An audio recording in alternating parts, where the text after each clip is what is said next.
Hello, thank you for coming today. My name is Stephanie Savick, and I'm an associate professor in the education at Notre Dame of Maryland University in Baltimore, Maryland.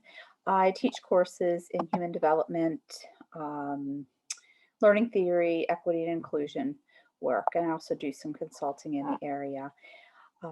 I try to design the presentation today, keeping in mind that there might be some of you watching this alone, some of you in small groups, and others of you in full faculty meetings. So I'm hoping that the presentation is conducive to each of those learning preferences. With no further ado, I'd like to introduce the topic today, which is implementing culturally responsive teaching practices while overcoming potential barriers and blind spots that can exist in doing so. So in terms of our objectives today, we'll be taking a look at basic elements associated with our personal culture.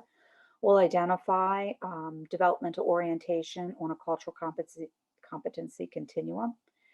We'll explore teacher characteristics of cultural competence. And finally, we'll evaluate some of the common barriers and blind spots that can potentially interfere with the effective implementation of culturally responsive teaching practices in our classrooms. So let's start with the definition of culturally responsive teaching. I'm hoping that for many of you, this is a revisit. For some of you, I'm sure it might be the first time you're hearing about the approach, but wanted to make sure that we were all on the same page as we navigate more deeply into the content itself.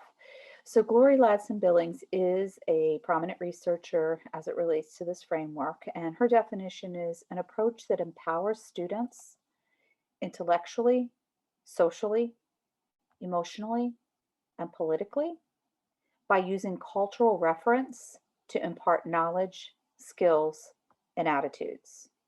She says that culturally responsive teaching rests on three criteria. First of which, students must experience success. Secondly, students must develop or maintain cultural competence. And third, students must develop what she calls a critical consciousness through which they challenge the status quo of the current social order.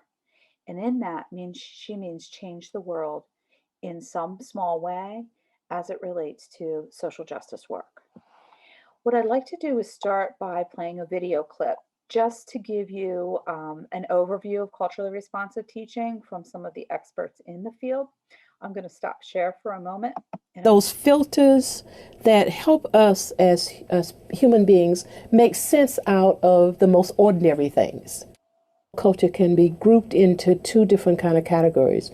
You can talk about visible culture and invisible culture, or tangible and intangible. The tangible, I would translate that to say the crafts, the music, the art, the technology. And those are important, but I think the more important are the intangible. And these are values, beliefs, feelings, opinions, perspectives, assumptions. So culturally relevant pedagogy, one of the primary premises is that teachers take students' everyday lived cultural experiences and make the appropriate linkages between what the students know and do and understand, and come up with examples, comparisons, and contrasts. They make the connections. They are cultural translators. They are cultural bridge builders. I think when we talk about culturally responsive pedagogy, we have to remember that students approach learning not as cultural blank slates. So they bring into the classroom all of those cultural experiences. And so it is very compatible with what we know about good teaching. Culturally responsive pedagogy builds on students' prior knowledge. And in this case, we're talking about prior cultural knowledge, making connections between what is known and what is to be taught and understood. So part of the argument of culturally responsive teaching is the dilemma has been an incompatibility between the cultural filters that have been used to send instructional messages to students that's coming from the school frame of reference, and when kids from different ethnic backgrounds are trying to learn that, they are trying to receive what we send from school through another set of cultural filters. And if they don't match, then nothing's happening. So cultural responsive teaching then says is that rather than always insisting that the students adapt to the culture of the school needs to adapt and modify some of its sending messages, its sending mechanism. When we think about what matters most about culture, I think the first thing to remember is that students are not mere representatives of a cultural or ethnic group. And first and foremost, they are individual students who have individual needs and interests, etc. Students who belong to an ethnic group, their attachment and bonds to the group vary, for example, in terms of how long they've been in this country, social class, and their own experiences in the community and neighborhood. Because if we think about students' culture, we make culture a trait of that individual based on his or her membership in a particular community, conflating race and ethnicity with culture. We don't take race off the table at all, but we're really pulling apart what culture is and making sure we don't conflate it, because if we do, then we make cultural practices a trait of that person's membership in that particular community. And that leads us, of course, to make very easily slip into one size fits all, that my Latino children learn this way, or my African American children need X, right? And so it's making culture a trait of the individual that's been very problematic in the implementation of culturally relevant pedagogy. So in looking at culturally responsive teaching, I'd like to introduce 8 competencies. These are taken from New America, just recently published in the fall of 2020, that really speak to what it means to implement culturally responsive teaching across some themes. So number 1 is modeling high expectations for all students, which is actually Gloria Ladson-Billings' first criterion. Drawing on students' culture to shape curriculum and instruction, bringing real-world issues into the classroom, promoting respect for student differences, and collaborating with families and local community. These tend to be the 5 competencies that people are most familiar with when they talk about the implementation of culturally responsive teaching.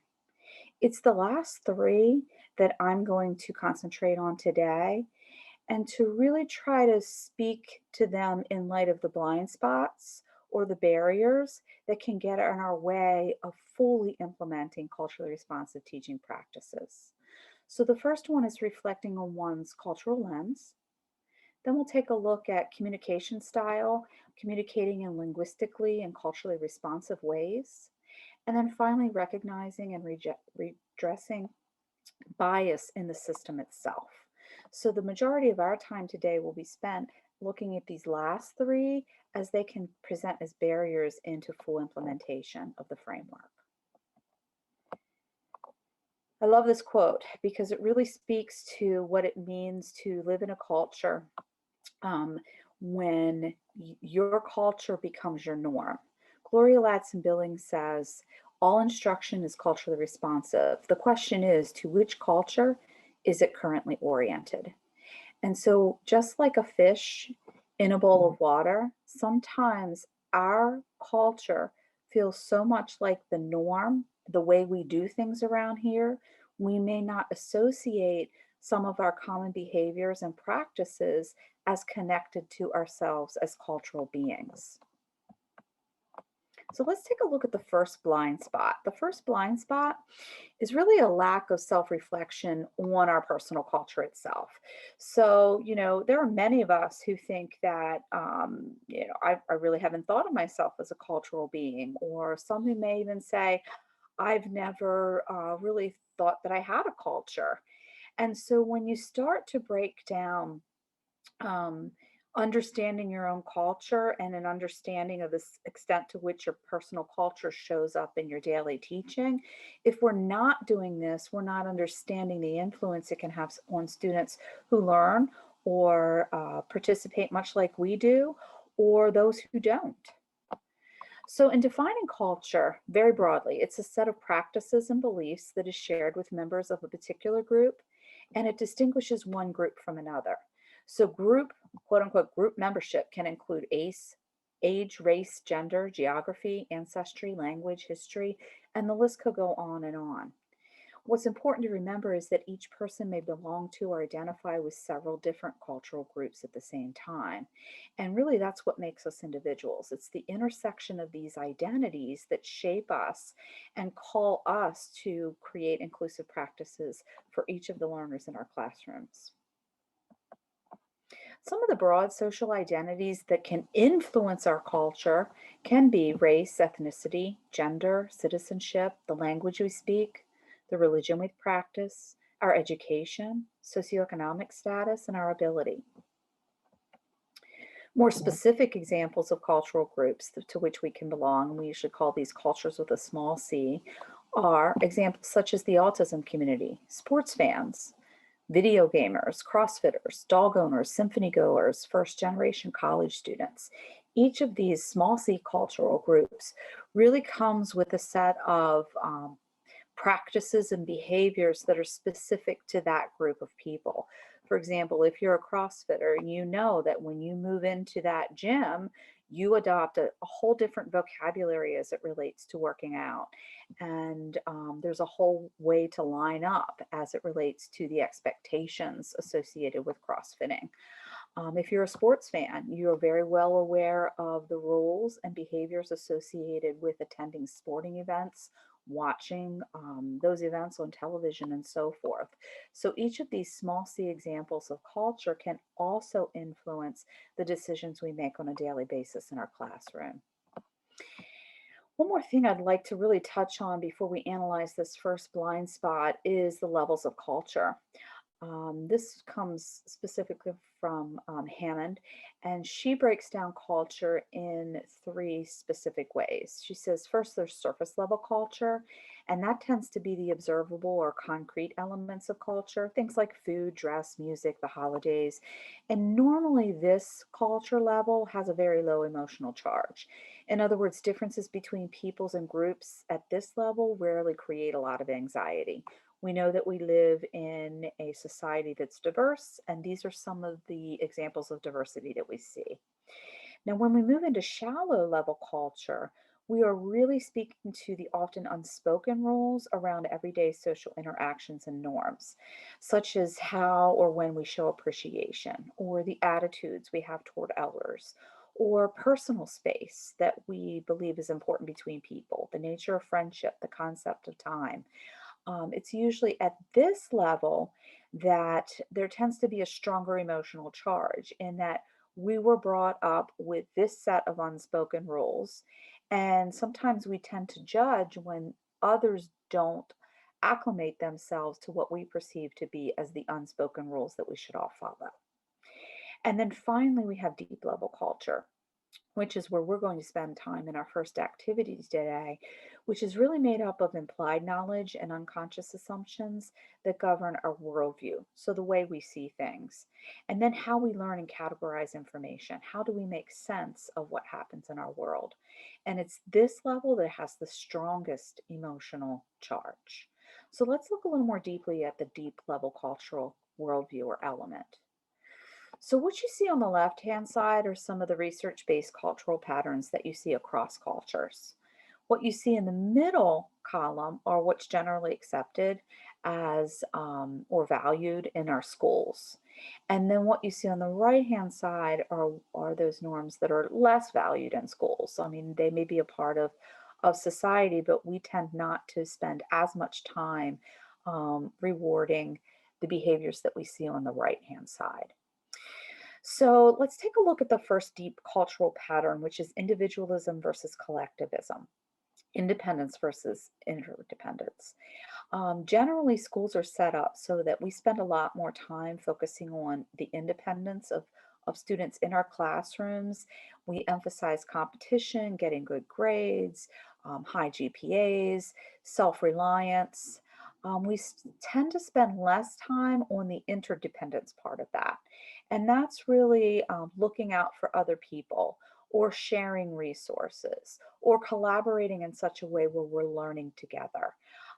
So with an emphasis more on the independence versus the interdependence, someone who would come into the classroom who's adopted an interdependent attitude um, toward working with others would oftentimes feel a little bit like an outsider as a result of being in the community of learners in a classroom. What you see in terms of status and power is hierarchy versus equality. Certainly, schools are set up so that most power lies at the top and it trickles down. You would never see the principal having just as much or the student having just as much power as a student would in the classroom as the principal. Um, Approaches to knowing, emphasis on quantitative versus qualitative data. Most of the times, our classrooms focus on getting the right answer or being able to explain the right answer versus entertaining a story or something that might counter the quantitative data patterns that we're teaching. Communication styles often celebrated as more direct in schools. Conflict management also would look at indirect, expecting to be dealt with privately versus in public.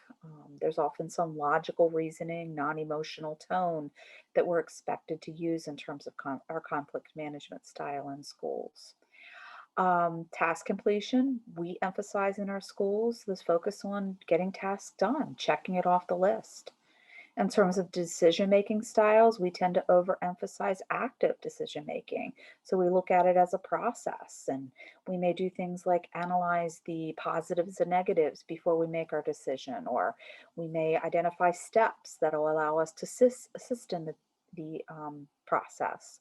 And then finally, attitudes toward disclosure. We tend to reward those who adopt um, politically correct stances.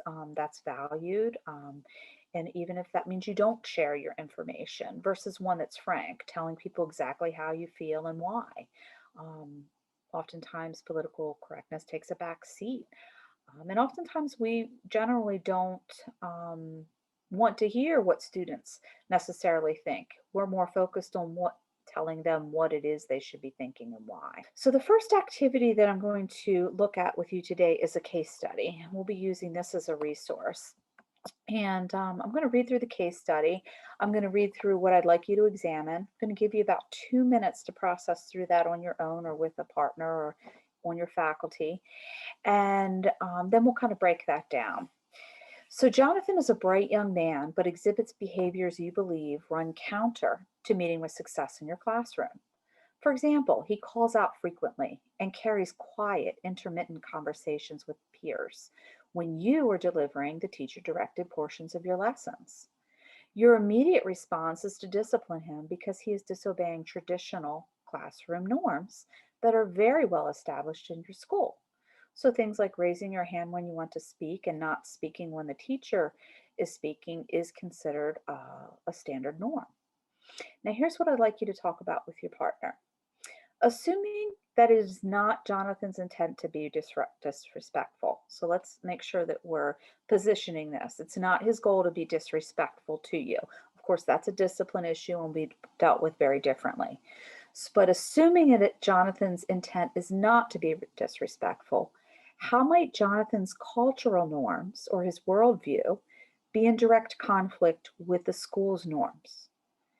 How might you address Jonathan's behavior in a way that communicates you're sensitive to his learning preferences while holding him accountable for the norms that have been established in your classroom? And finally, how might you consider modifying future lessons or activities to create a little bit more balance in your instructional delivery or participation expectations? So what I'd like for you to do right now, I'm gonna put the screen back to the screen prior, and I'd like you to, number one, identify the norms in conflict. Number two, think about how you'd address the behavior, assuming he's not trying to be disrespectful. And number three, I'd like you to think about how you can balance some of those future activities. So I'm going to move back to this screen, and I'm going to have you talk with your partner for about 2 minutes. Where do you see cultural conflict? How might you address the behavior? And what kind of balance could you use in the future? Please pause the video and take the time you need to discuss. Let's come back together and talk this through. Let's take a look at the first question. Assuming that it is not Jonathan's intent to be disrespectful, how might his cultural norms be in direct conflict with the school's norms? So obviously here we know what the school's classroom's norms are. We're looking at a focus on independence, hierarchy, quantitative ways of knowing, task-oriented, getting things done, and reserved. What we're looking at in terms of Jonathan's cultural norms could be interdependence, focus on working with others, more focus on equality, qualitative ways of knowing, perhaps the conversations he's having really speak to him wanting to share his experiences as they are the same or different than what the teacher's teaching, relationship oriented, and he may tend to be frank. So there might be some cultural nuances involved here that aren't aligned. Now, the second question really speaks to, how are we going to address that behavior? There are certain norms that I need in place for certain activities. So how is it that I can respect Jonathan at the same time holding him accountable for some of the expectations that I've associated with these activities? And that really speaks to acknowledging the difference in the norms, not as a deficit in his character, but really emphasizing the fact that we all come to the classroom learning in ways and having different preferences. So many people learn better when they're able to talk through a presentation or personalize the information on the spot. And so acknowledging the fact that Jonathan learns in that way, and it's a great thing for him to learn that way, and that you will be addressing activities that allow for that opportunity is really how you want to start to begin to frame Jonathan's behaviors as they conflict.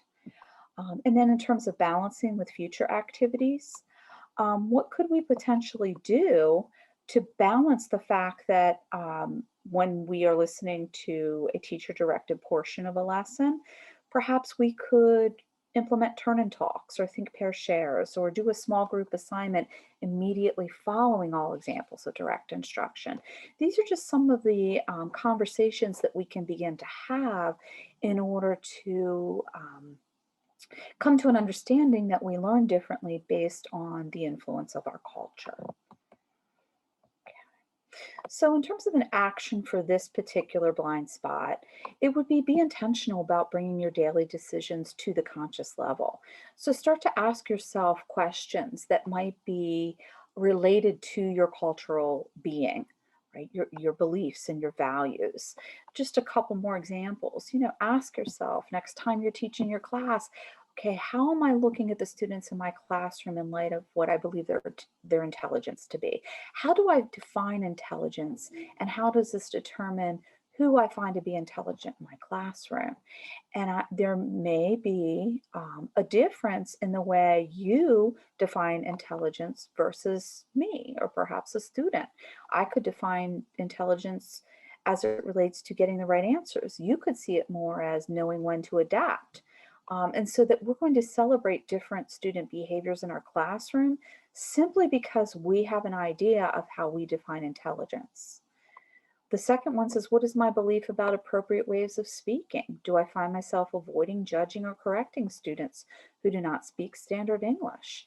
Again, I could ask myself, what is it that makes me avoid talking with students who don't traditionally adopt standard English in normal conversation? How is it that I feel about that, and what messages could I be communicating to those students should they not be using standard English when I'm engaging in conversation with them? Finally, how do I modify or supplement my curriculum? Some of us look at our curriculum guide or our textbook is limited, and so we're seeking resources outside of that textbook. Others of us stick right to the textbook, and I'll teach exactly what's here without consideration to voices that might not be represented. And so my adoption of which way I go on that is really speaking to how I was brought up, or what my current belief systems are about how much a textbook can offer and how much it can't. Let's move into the second blind spot, which is overestimating one's cultural competency. So assuming that because one has been exposed to different cultures that automatically we just become culturally competent is certainly a blind spot. Viewing culturally competent as binary. In other words, viewing culturally competent people as good versus incompetent people as bad is really not the way we should be looking at this. But some of us who associate goodness with competency and being it a negative thing or being bad as a result of not being culturally competent could interfere with our ability to admit our cultural incompetence. And then finally, assuming that one can be culturally competent without putting a lot of work into it is another blind spot we have to consider. So Hammer defines cultural competency as the capability to shift cultural perspective and effectively respond to cultural differences and commonalities in ways that are appropriate, authentic, and inclusive. The NEA describes it as understanding your own culture, others' cultures, and the role of culture in education. Some of the research characteristics of culturally competent educators include being reflective about their own cultural frames of reference and being reflective about their attitudes and beliefs about other cultures.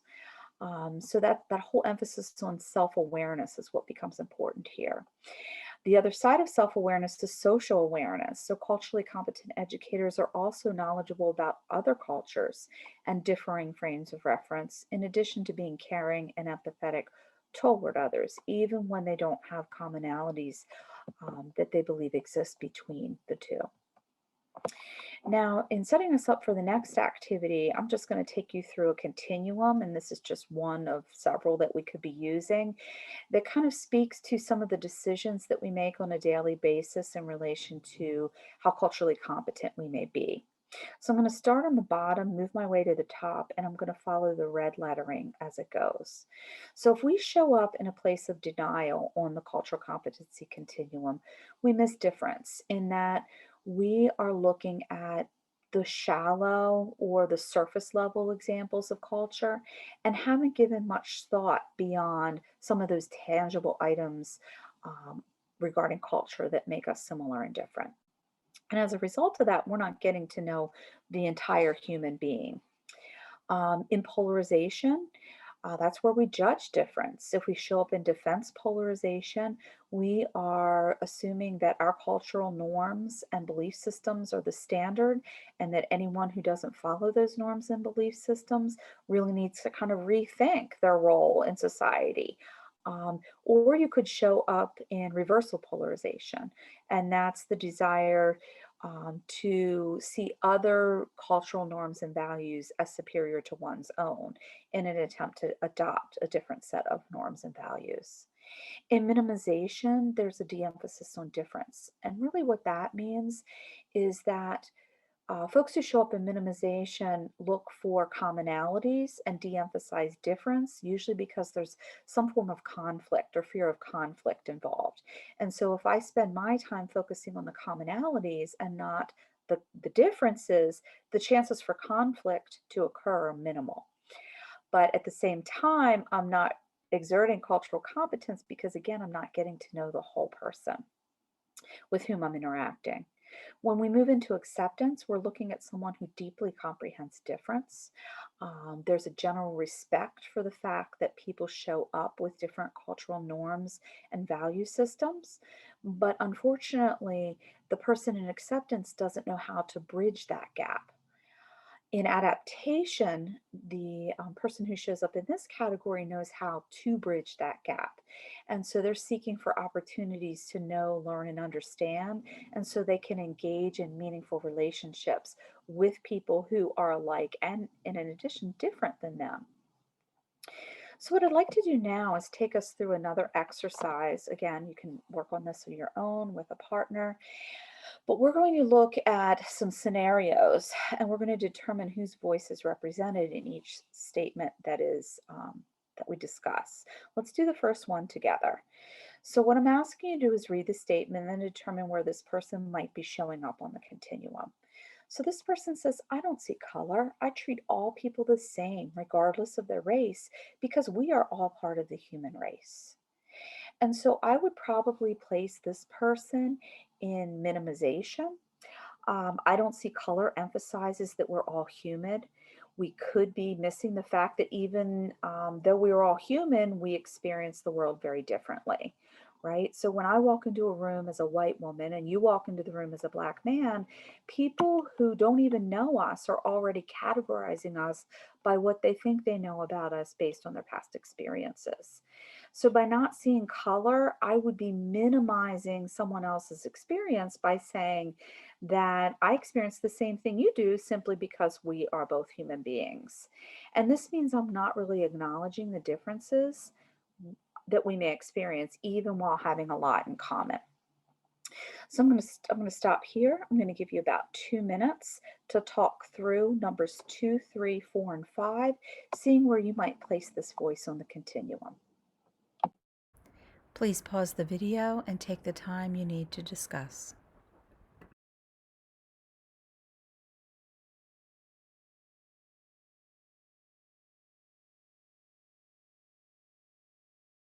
So let's take a look at number 2. So this is someone who would like to know more about the public transit system so they can better understand what their students have to do to be on time for school. So someone here would most likely show up in acceptance. Their desire to know more about the student's experience. They understand it's not like their experience.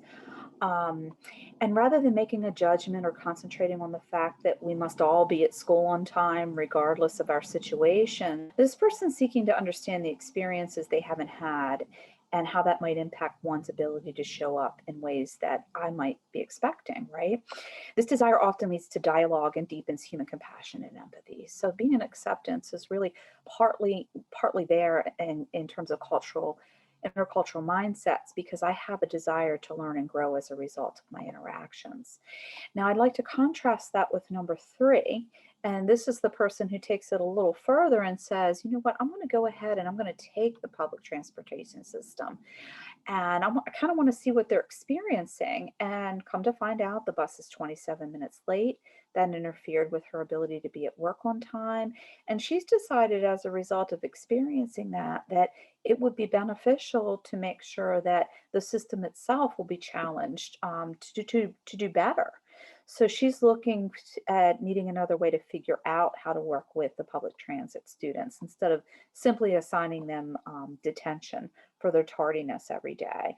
And in this scenario, this person's actively seeking to connect with her students and kind of placing herself in a similar situation to gain a greater understanding. But beyond compassion and empathy, this stage is focusing on being able to ask informed questions and engage in ways that are meaningful and authentic, because I somewhat experienced what my students experience.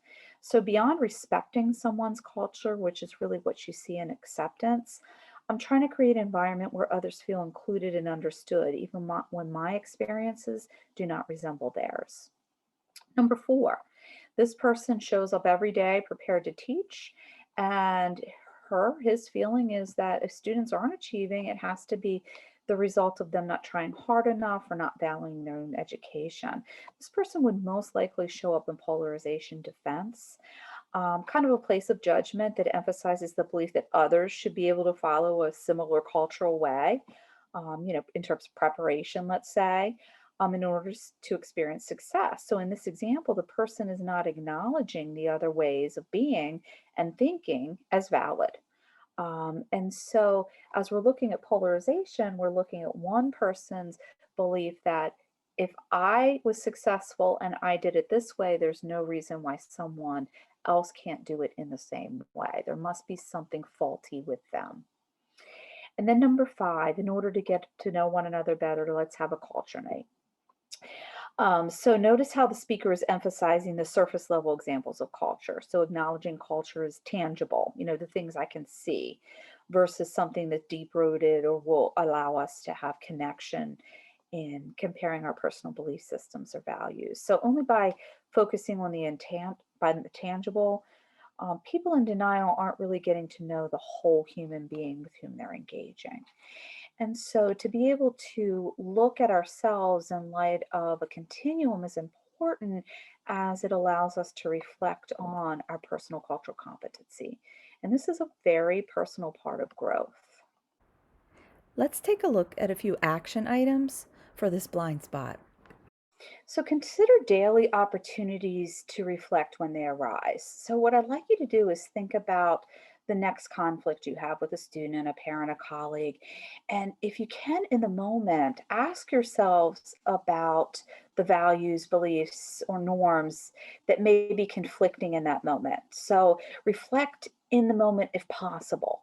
If not, reflect soon thereafter. How might you adapt your behavior to gain more perspective in that situation from their point of view? How might you proceed differently in considering this? So, allowing us the time in order to process through why we might be showing up in different places often explains the reason that conflict exists. I think it's always helpful, when in doubt, ask a question. That will help you and will help the person be in relationship in seeking to understand one another. Another thing you might consider is brainstorming examples of several events or opportunities in which you could participate where your culture is underrepresented. So you are not the norm in that environment, and reflect on the ways in which you navigated that experience using the IDC that I just introduced. So if you're a man and you are going to include yourself in a position of being one of few men in the room, engaging some of your reactions to conversations and interactions that occur as a result of that. Do you show up in polarization? Are you making judgments? Are you showing up in minimization, trying to focus only on the commonalities between you and the others? Are you moving into general understanding, acceptance, and adaptation? That continuum you can use in order to reflect on your thoughts as you're experiencing being underrepresented in the classroom. And what I'd like to end on is the third blind spot, which is unconscious bias, which we've heard a lot about in the past few years, but it can really interfere with our ability to implement culturally responsive teaching practices. Because believing you don't have any biases is more dangerous than identifying what your biases are and trying to work on them. We all have them. It's not unnatural to have unconscious bias. What becomes important is trying to figure out what they are so that when I walk into an interaction or a scenario or a relationship, I'm keeping my biases in check because I'm very well aware of how my biases might show up in my behavior. And again, having bias shouldn't be associated with being a bad person. We all have bias. Now I'd like to show you a short video clip on unconscious bias as a biological concept. What exactly is unconscious bias, and how does it affect our behaviors and decisions?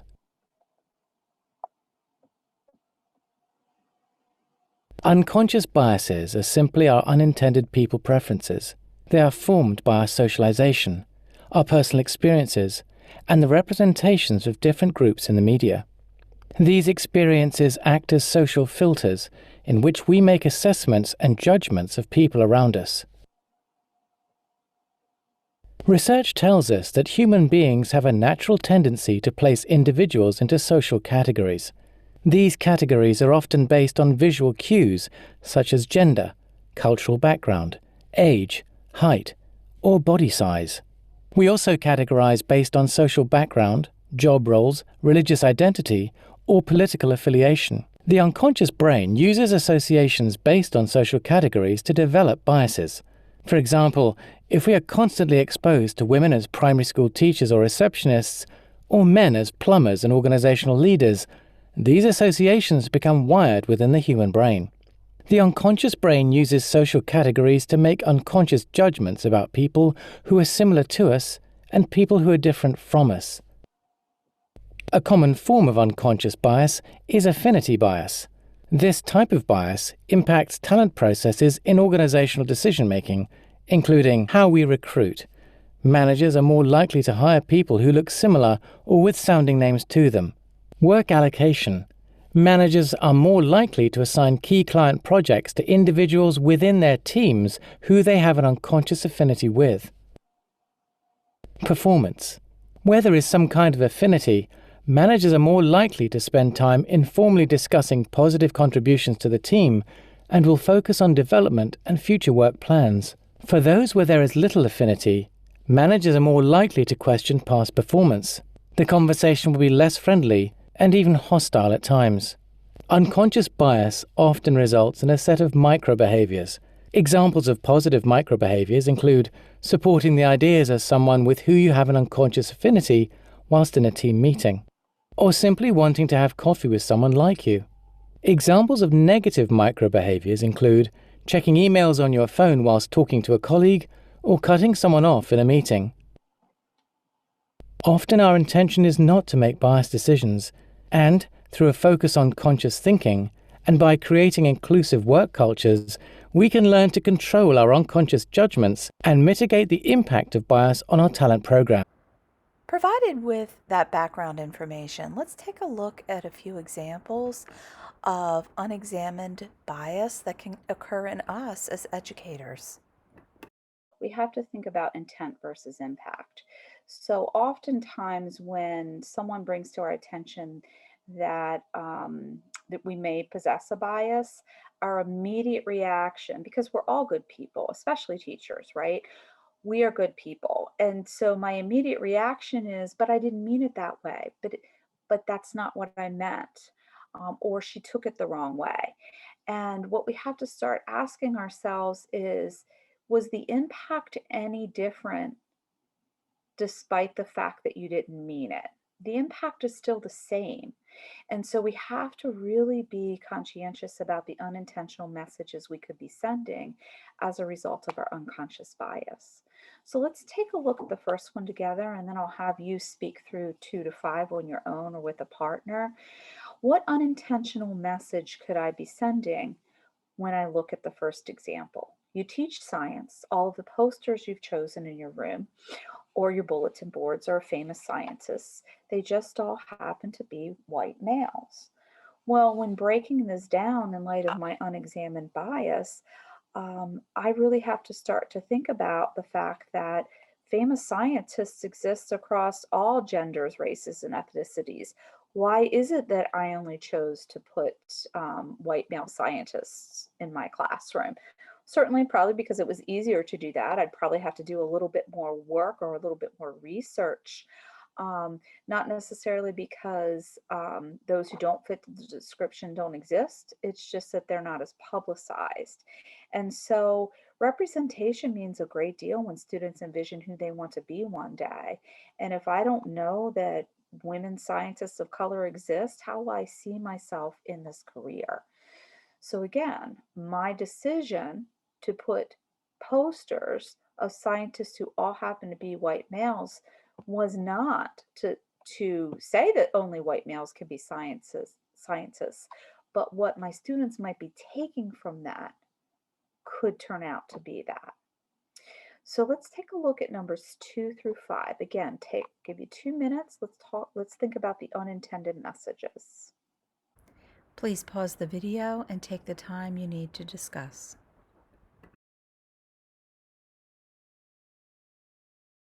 So let's look at some of these unexamined biases. So when you're thinking about teaching reading or language arts, and all the books happen to be white middle class Christian protagonists, we have to think about the unintended message associated with that. Does that mean if I don't see myself in any of the characters that we read about, that my experiences aren't validated? There's a lot of value in being seen.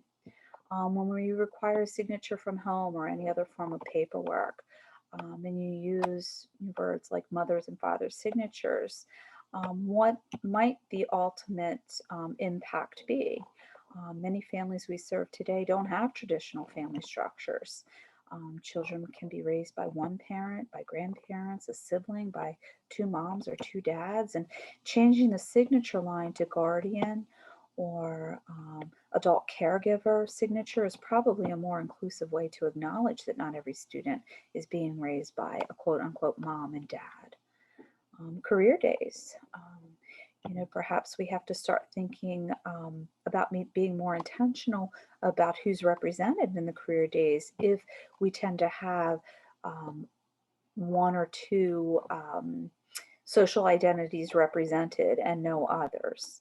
Perhaps the time of day is an issue. Perhaps we have to start thinking about a virtual representations of sharing during career days. And then finally, only celebrating Black leadership in your lessons during Black History Month may be communicating to students that, um, it's one might be unintentional, but might be sending the message that Black leadership is only celebrated 1 month out of the year, as if Black leadership doesn't exist in all academic fields and throughout history. So again, these are unintentional messages that we may be sending that allow for um, bias to seep in.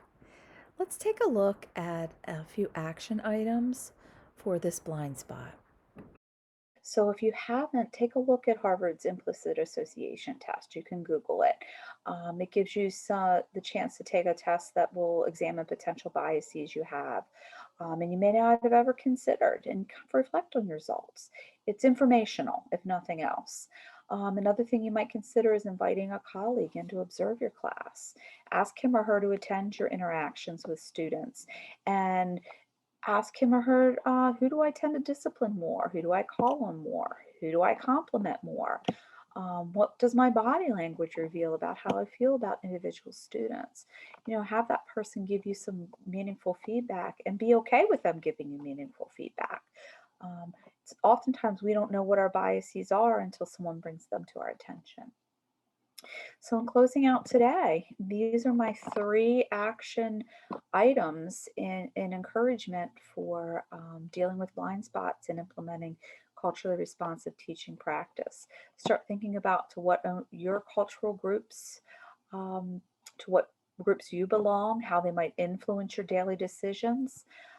Think about times you may be overestimating your cultural competence based on a continuum, and what ways that overestimation can impede your personal growth. And then think about what assumptions you've made about one or more of the students in your classroom and how you might consciously capture those assumptions as they are happening. And then, of course, seeking to address them in your behaviors. Thank you for watching.